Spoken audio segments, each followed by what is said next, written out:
Hello guys, Radhe Radhe. आज हम इस वीडियो में chapter first nursing foundation health and wellness के बारे में पढ़ेंगे। तो टर्म आती है health. According to WHO, health is a state of complete physical, mental, social wellbeing and not merely an absence of disease. Patient या कोई पर्सन है, अगर वो सोशल, मेंटल, फिज़िकली वेलबींग होगा या फिर कोई डिज़ीज़ नहीं होगी, तो हम उस पर्सन को कंसीडर करेंगे कि वो क्या है, हेल्दी है।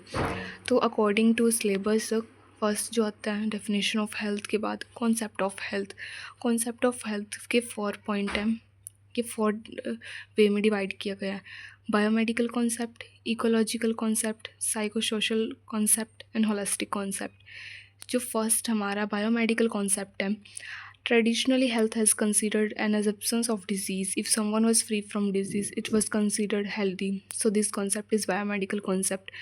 अगर हम इस कॉन्सेप्ट को मेडिकल के वे से समझे तो फिर ये बोला जाता है कि ट्रेडिशनली कि हेल्थ को हम कंसीडर करते हैं कि किसी पेशेंट को या किसी पर्सन को डिजीज़ ही नहीं है, तो हम उसको बोलेंगे कि someone was free from disease. वो क्या है, डिजीज़ से फ्री है, और इसी को हम कंसीडर करेंगे हेल्दी। और यही कॉन्सेप्ट, अगर कोई पर्सन हेल्दी है तो वो आता है हमारा बायोमेडिकल कॉन्सेप्ट के अंदर। सेकंड जो हमारा है इकोलॉजिकल कॉन्सेप्ट है। इकोलॉजिकल कॉन्सेप्ट, ये कॉन्सेप्ट जो है इकोलॉजिस्ट ने दिया था, और इस कॉन्सेप्ट में ये बोला गया था कि आफ्टर बायोमेडिकल कॉन्सेप्ट के बाद जितनी भी लिमिटेशंस आई थी, उसके बाद इकोलॉजिस्ट ने ये सेकंड कॉन्सेप्ट इकोलॉजिकल कॉन्सेप्ट में ये बताया था कि जो पर्सन है उसका रिलेशनशिप है किसके बीच में, मैन, एनवायरनमेंट एंड डिजीज़ के बीच में। कि जो पर्सन है वो कैसे रिएक्टिव है इन्वायरमेंट के, क्या वो डिज़ीज़ के, और या फिर क्या रिलेशनशिप बनता है इन तीनों का। कि अगर पर्सन कोई हेल्दी है तो एक गुड इन्वायरमेंट होएगा, तो ये पर्सन क्या होएगा, हेल्दी होएगा और डिज़ीज़ फ्री होएगा। तो इन्वायरमेंट का एक मेजर रोल है इस कॉन्सेप्ट में। साइको सोशो सोशो मतलब सोशली, कि पर्सन कैसे सोशली डेवलप है, कैसे वो किसी पर सोसाइटी में कैसे अपने आप को परफॉर्म कर रहा है, ये कैसे अपने आप को एक्सप्रेस कर रहा है सोसाइटी में। अगर कोई पर्सन है वो एलोन है, आइसोलेटेड है, तो वो सोशली क्या होएगा कि वो इंटरेक्ट नहीं करेगा किसी भी चीज़ से और अपने आप को आइसोलेट करेगा। तो हेल्थ को इस कंसिडर किया जाता है social, cultural, psycho social wellbeing होना चाहिए। That also influence the health of the person. ये इन्फ्लुएंस करता है हेल्थ ऑफ अ पर्सन के, कि पेशेंट को या फिर किसी पर्सन को सोसाइटी में भी अपना जो है एक दूसरे से बात करते रहना चाहिए, और कैसे वेलबींग है वो उसका इफ़ेक्ट भी हेल्थ पे पड़ता है। ये जो लास्ट कॉन्सेप्ट है होलिस्टिक कॉन्सेप्ट, इस कॉन्सेप्ट में ये बताया गया है कि जितने भी हमने ऊपर पढ़े बायोमेडिकल कॉन्सेप्ट, इकोलॉजिकल कॉन्सेप्ट या फिर साइको सोशल कॉन्सेप्ट, तो इन सब का ये क्या है, ये इन सब का एक मिक्सचर है। तो होलिस्टिक कॉन्सेप्ट में ये सब आ जाते हैं, मल्टी डायमेंशनल कॉन्सेप्ट भी बोलते हैं इस कॉन्सेप्ट को। It consider the whole above concept as biomedical, social, cultural, psycho socially and environment concept. कि पर्सन, एक पर्सन को हम कैसे हेल्दी बोलेंगे, कि अगर वो बायोमेडिकली क्या है कि एक फ्री फ्रॉम डिजीज़ है, सोसाइटी में कैसे अपने आप को एक्सप्रेस कर रहा है, सोशली कैसे बिहेव कर रहा है, तो वो एक होलिस्टिक कॉन्सेप्ट में आता है। या फिर वो मेंटली, फिज़िकली कैसे अपने आप को क्या कर रहा है, डिजीज़ से प्रिवेंट कर रहा है। इन्वायरमेंट कॉन्सेप्ट, कि वो कैसे इन्वायरमेंट में रह रहा है, क्या इन्वायरमेंट फैक्टर्स उसको इन्फ्लुएंस। तो सेकंड जो टॉपिक आता है डायमेंशन ऑफ हेल्थ, तो हमने इस चैप्टर को टू पार्ट्स में डिवाइड किया है, एक हेल्थ और सेकंड इलनेस। तो डायमेंशन क्या है, किस किस डायमेंशन से हम हेल्थ को देख सकते हैं कि पेशेंट जो है या पर्सन जो है फिज़िकली ये कैसे वो फिट है और क्या फ्री फ्रॉम डिजीज़ है। डायमेंशन क्या है, अगर हम फर्स्ट डायमेंशन की बात करते हैं, वैसे तो इसके बहुत सारे डायमेंशन हैं, बट जो फर्स्ट फिज़िकल, कि पेशेंट फिज़िकल कितना फिट है, एक्सरसाइज अपने फिज़िकल लाइफ में कैसे वो इम्प्रूव कर रहा है।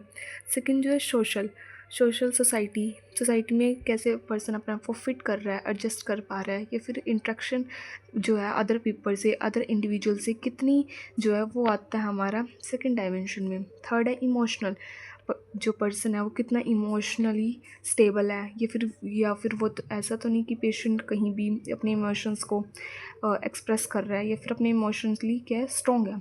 फोर्थ जो हमारा है mental, mental state, mental peace जो होता है हमारा, ये मेंटल फोर्थ डायमेंशन में होता है। इन्वायरमेंट, जैसे पीछे बताया था कि इन्वायरमेंट कैसे इफेक्ट करता है हेल्थ को फ्री फ्रॉम डिजीज़ रहने में पर्सन की, वो हमारे डायमेंशन में आता है। सो नेक्स्ट टॉपिक है मास्लो हायरार्की ऑफ नीड। ये जो मास्लो हायरार्की ऑफ नीड है, अब्राहम मास्लो ने दिया था according to the person Abraham Maslow. तो इन्होंने बताया था कि जो 5 टायर्स है, इसके अकॉर्डिंग ह्यूमन नीड्स को डिवाइड किया गया है फ्रॉम बॉटम टू टॉप में। अगर हम जाते हैं तो हमारी नीड्स कैसे, basic needs to higher up needs जो है हमारी कैसे भी इफेक्ट पड़ता है या फिर क्या क्या आते हैं, वो इस लॉ में अकॉर्डिंग टू डिस्क्राइब किया गया है। तो आप ऐसे ही बना सकते हैं या फिर पिरामिड के थ्रू भी। जो हमारा सबसे फर्स्ट सबसे बॉटम में आता है फिजियोसोशल, तो इसमें जो आता है बेसिक नीड्स जो पर्सन की क्या है, फूड, वाटर, स्लीप, होम्योस्टेटिस और एक्सक्रीशन। तो हमारी ये बेसिक नीड्स हैं जो कि एक पर्सन को फुलफ़िल करना होता है। अगर पेशेंट जो पर्सन है या फिर पेशेंट है ये अपनी नीड्स को फुलफ़िल नहीं कर पाएगा, तो वो सेकंड स्टेप जो सेफ्टी है, या सेकंड टायर जो हमारा मास्लो हायरार्की नीड्स का है, वो वहाँ नहीं पहुँच पाएगा। तो सबसे पहले फर्स्टली जो हमारी बेसिक रिक्वायरमेंट है, ऑक्सीजन जो है पर्सन को मिलनी चाहिए अच्छी, फूड अच्छा मिलना चाहिए, शेल्टर होना चाहिए, और वाटर, एक्सक्रीशन के लिए अच्छी फैसिलिटीज़ होनी चाहिए। तो सेकंड आता है हमारा safety, security of body, of employment, of family, of health. Safety में ये आ जाता है कि जब हमारा फर्स्ट नीड्स रिक्वायरमेंट पूरी होगी है, तो पर्सन क्या मूव ऑन करता है सेकंड रिक्वायरमेंट के पास, कि जो पर्सन है वो अपने आप को सिक्योर फील कर पाए, कि वो अपने आप को हेल्दी, अपने फैमिली को भी हेल्दी और एम्प्लॉयमेंट ना होए या फिर जॉब से या किसी भी अपनी हॉबीज़ को अपने अप कर पाए। तो वो आता है हमारा सेफ्टी में। थर्ड आता है love and belongingness. After safety, love and belongingness में ये बताया गया है कि जो पर्सन है वो फैमिली के साथ फ्रेंडशिप या इंटीमेसी के साथ कैसे रिलेशनशिप बाउंड कर पा रहा है। अगर कोई पर्सन है वो अगर कोई पर्सन है उसको इतना लव नहीं मिल पा रहा है, किसी से बिलोंगिंग नहीं है, तो फिर वो अपने आप को आइसोलेट कर लेगा या फिर वो अपने आप को एलोन फील करेगा। तो इससे वो नेक्स्ट जो हमारी नीड है सेल्फ़ एस्टीम पे वो भी नहीं पहुंच पाएगा, क्योंकि वो अपने आप को आइसोलेट करेगा। तो वो जो पर्सन है वो सेल्फ़ एस्टीम, कॉन्फिडेंस जो होगा उसका कम हो जाएगा। तो वो तो हमारा जो फोर्थ टायर है जो बोलते हैं सेल्फ एस्टीम, पर्सन की होनी चाहिए सेल्फ एस्टीम स्ट्रॉन्ग होनी चाहिए, कॉन्फिडेंस फील करना चाहिए, रिस्पेक्ट ऑफ अदर्स की, पेशेंट जो पर्सन है वो रिस्पेक्ट करनी चाहिए दूसरों की भी, और रिस्पेक्ट लेना चाहिए दूसरों से। अब जो ये लो सेल्फ़ एस्टीम के 2 पार्ट्स में डिवाइड कर दें तो फिर ये आता है लो सेल्फ़ एस्टीम और हाई सेल्फ़ एस्टीम वाले। जो लो सेल्फ़ एस्टीम वाले जो पीपल होंगे वो क्या करेंगे, अपने एस्टीम को, अपने कॉन्फिडेंस को बढ़ाने के लिए लोगों से रिस्पेक्ट फील करवाएंगे। जो हाई सेल्फ़ एस्टीम वाले होंगे वो अपने आप को अच्छे कॉन्फिडेंस फील करने के लिए अपने ही उस पर हाई सेल्फ एस्टीम वाले पीपल अपनी डिग्निटी, अपनी कॉन्फिडेंस को खुद हाई करेंगे थ्रू अचीवमेंट। कुछ भी अगर उन्होंने अपने लाइफ में सक्सेस अचीव किया या फिर कुछ भी अब स्पेशल किया है खुद के लिए, तो वो हाई सेल्फ एस्टीम में आ जाएंगे। जो हमारा फिफ्थ और लास्ट आता है सेल्फ एक्चुअलाइजेशन। ये लास्ट स्टेज है जब तक हम psycho safety, love and belonging, self esteem ये सारे के सारे रिक्वायरमेंट को फुलफ़िल ना करें, तब तक हम सेल्फ एक्चुअलाइजेशन जो हमारा लास्ट वो है पॉइंट, इस पे जो पर्सन है वो नहीं पहुंच पाएगा।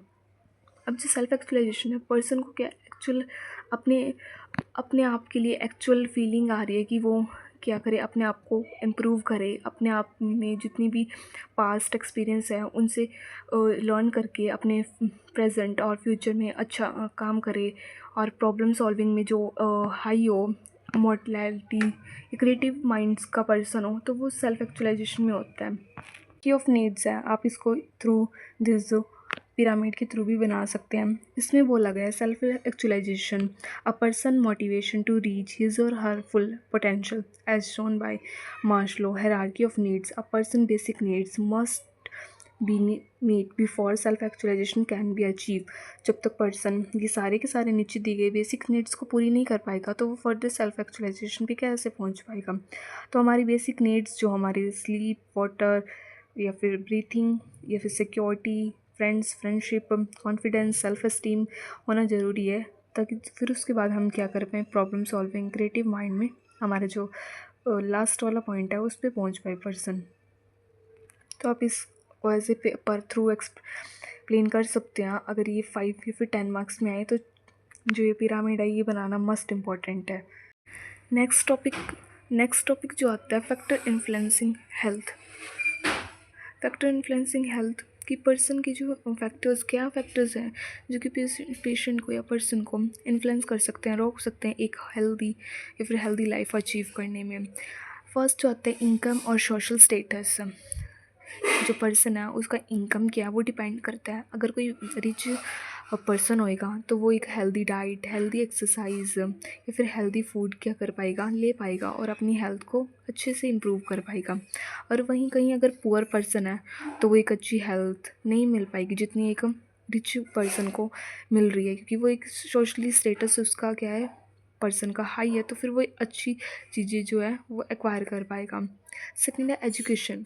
जो पर्सन होते हैं इतने अच्छे से एजुकेटेड नहीं हो पाते कि उनको राइट और रॉन्ग का डिसीज़न पता ही नहीं होता, और वो कुछ भी ऐसी चीज़ जो है फॉलो कर लेते हैं, कोई भी मिथ्स को फॉलो कर लेते हैं, किसी भी ट्रेडिशनली मिथ्स जो होते हैं उनको फॉलो करते हैं less educated people. Education is must. Third जो आता है सोशल सपोर्ट।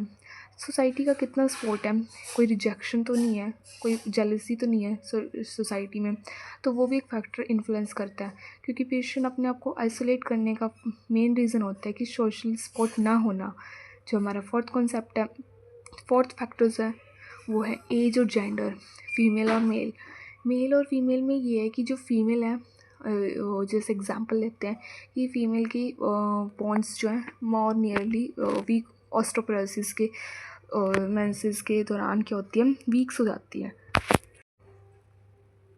फोर्थ पॉइंट है फैक्टर इन्फ्लुएंस कर रहा है एज। कोई एडल्ट है, न्यू बॉर्न है या फिर कोई जो एडोलसेंट एज में है, तो वो भी फैक्टर इन्फ्लुएंस करता है कि जो पर्सन है अगर वो एडोलसेंट एज में है तो फिर वो क्या बाहर की चीज़ों में ज़्यादा इंटरेस्टेड होंगे, खाने में जंक फूड एक्सेट्रा, तो उनकी जो हेल्थ पे वो भी असर ज़्यादा करता है।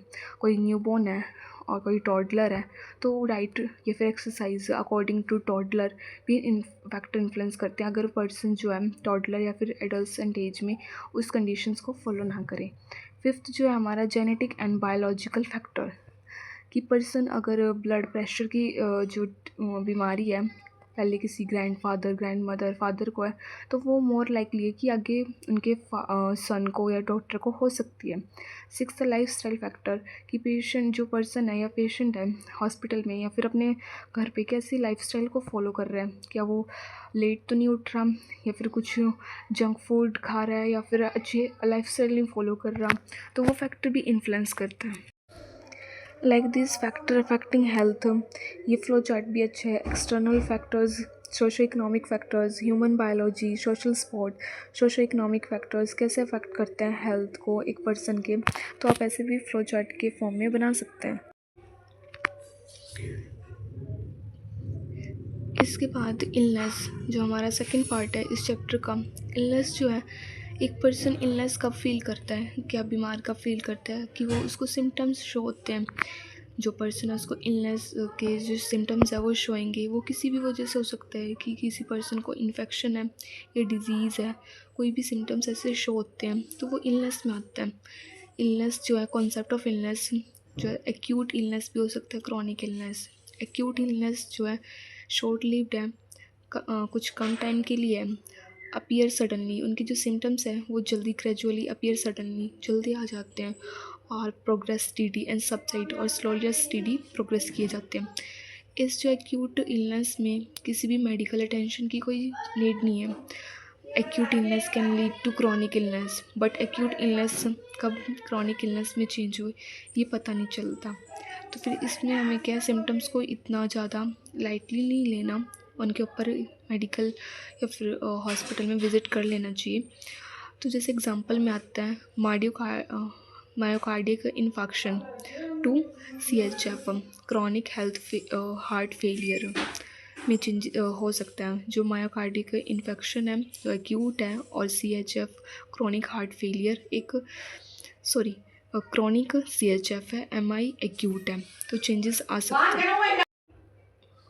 जो MI है मायोकार्डिक इन्फेक्शन हमारा एक्यूट इलनेस है, और CHF chronic heart failure chronic है।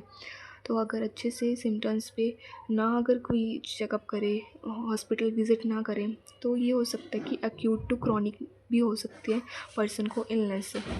सेकंड आता है क्रॉनिक इलनेस, जो ऑनगोइंग मेडिकल अटेंशन की इसमें क्या होती है ज़रूरत होती है।